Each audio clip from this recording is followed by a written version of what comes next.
Hello guys, welcome back to the channel. So we'll continue with our Organon exam series with our second short note on attention. Attention, definition. It is defined as the process by which we select the stimulus we are going to perceive. Types of attention. First, involuntary attention. When the stimulus is so strong that it cannot be ignored, attention is involuntary. We notice the stimulus even when we do not want to do. Example, the sound of thunder cannot be ignored when a person is listening to his favorite music. Second, voluntary attention. It requires efforts. The observer needs to deliberately pay attention to the stimulus. Example, a student deliberately needs to pay attention during the lecture. Third, habitual attention. When the attention is due to the needs and the interest, it is said to be habitual attention. Example, a dress designer will pay attention to what people wear. Nature of attention. First, vivid perception of attention. Example, when an artist pays attention to a painting, he notices details that are usually not seen. Second, focus and margin of attention.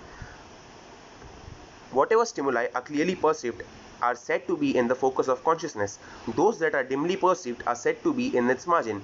Those that we are unaware of are the outside field of attention. Third, attention shifts.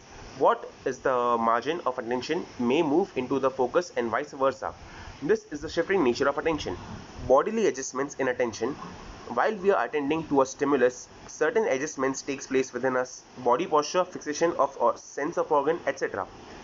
Adjustment in the brain.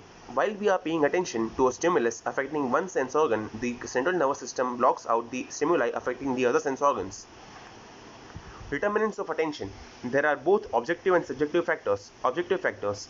These factors are present in the stimulus. The factors may be grouped as nature of stimulus, size, intensity, change, movement, contrast, novelty, repetition, position, and isolation. Subjective factors. These are the factors present in the observers. It includes the following: mental set, needs, habitual interests, and transitory interest. Span of attention. It is the person's ability to attend unconnected items in single act of attention. It changes from person to person. It is related with the numbers or digits. Normal value is 6 or 7 digits. Fluctuation of attention.